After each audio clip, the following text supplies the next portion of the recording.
What is going on, guys, and welcome back to Touchdowns to Home Runs. My name's Bernie. Thank you for joining us today, and I hope that your day is going absolutely fantastic. Today we're going to be doing a preview and prediction of this week's matchup between the Indiana Hoosiers and the Wisconsin Badgers. This game should be really interesting, and it's not one that I think a lot of people had circled really at the start of the year because Indiana has surprised people. And we're going to get to the betting lines later on in the video, but Indiana even comes into this game as huge underdogs.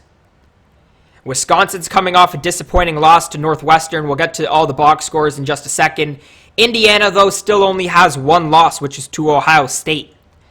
So it's a game with a team who came into this year with really high expectations and in some regards is underperforming. And then you have a team who comes into the season with really no expectations and has really surprised the college football world.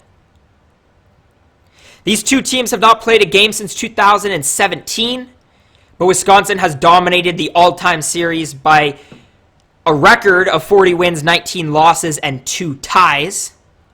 But Wisconsin does come into this game on a 9-game win streak. But again, these two teams have not played since 2017. And I think this might be one of the best games in this week of college football. So let's break it all down.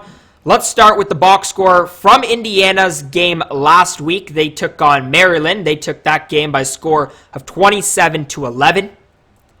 And I'm a Michigan fan, and I've seen Indiana play, and they're a good team. They're depthy. They do everything right. They're surprising.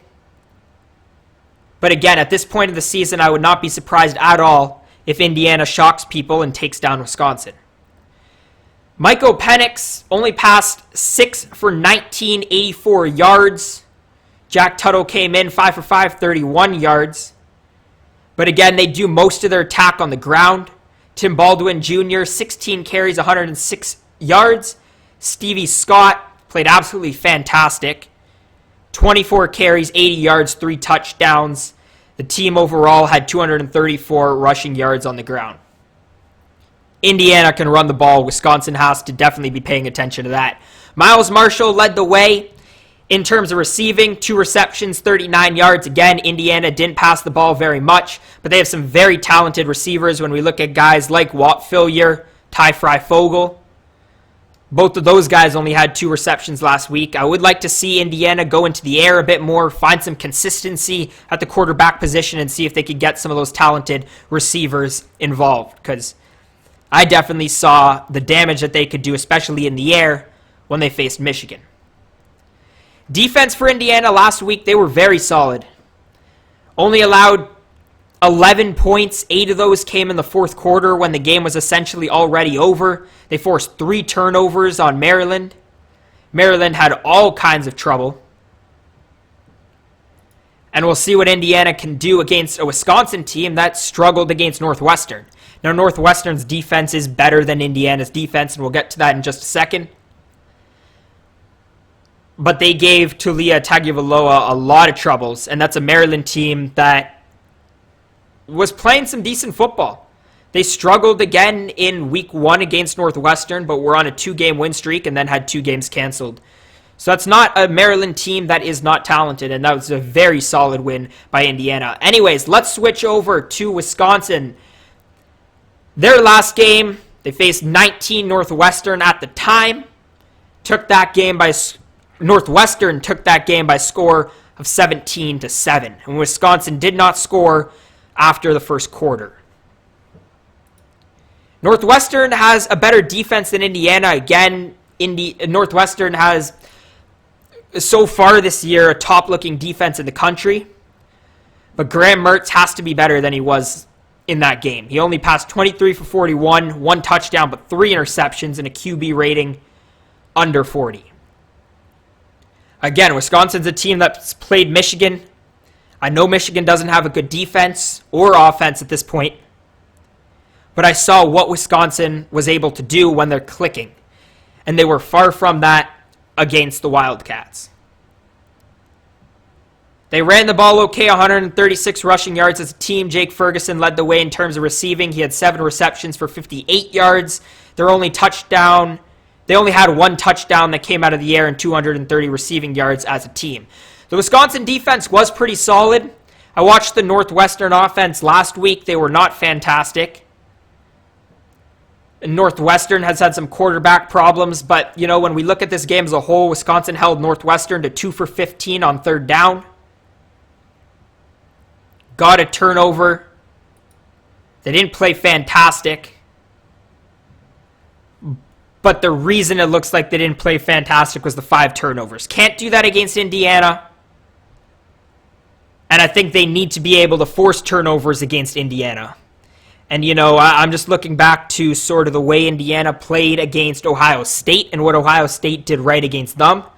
Wisconsin needs to be able to take the ball away. And I think this game really comes down to what the Badgers can do on defense especially. Let's take a look at the betting lines.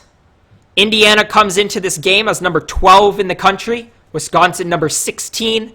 But Wisconsin is still 14-point favorites and a minus 600 on the money line. Indiana is a plus 450 and the over-under is a 45.5. Two offenses, I would say that, well, Wisconsin's definitely struggled last week. I would say Indiana has some issues at their quarterback. And I think if Wisconsin can figure out a way to stop the run, this is a game that definitely goes under. I would probably lean towards the under, but let me tell you, at 450 on the money line, that's pretty good value. We saw Indiana, especially in the second half against Ohio State, when they don't turn the ball over, this is a very talented team. And I think that Indiana could definitely surprise some people and potentially take this game straight up. I don't think they do it. I think Wisconsin takes this, but I definitely think that Indiana covers that 14-point spread. But I definitely think you could justify taking Indiana or Wisconsin on the money line. So that's why I'm leaning towards taking Indiana at plus 14. Anyways, guys, if you did make it to this point in the video, thank you. Let me know your thoughts and predictions on this game down in the comment section below. Let me know what you think of Indiana. Let me know what you guys think of Wisconsin. And let me hear your predictions for the betting line down in the comment section below. If you liked today's video, make sure to leave a thumbs up. Subscribe to Touchdowns to Home Runs. We do previews just like this, and we also do post-game shows for the NFL and college football. We do those every Saturday and Sunday. Also, if you haven't already, make sure to check out our store. We have some pretty cool college football designs in the store. We have some good Michigan designs. I think we have some Florida designs, South Carolina. We're planning on adding some more teams as well. So if that's something you're interested in, make sure to check those out. Also, let me know down in the comment section below if there's any particular designs that you want to see. We could definitely try to make that happen. Anyways, guys, again, if you made it to this point in the video, thank you so much for watching, and we'll see you guys next time.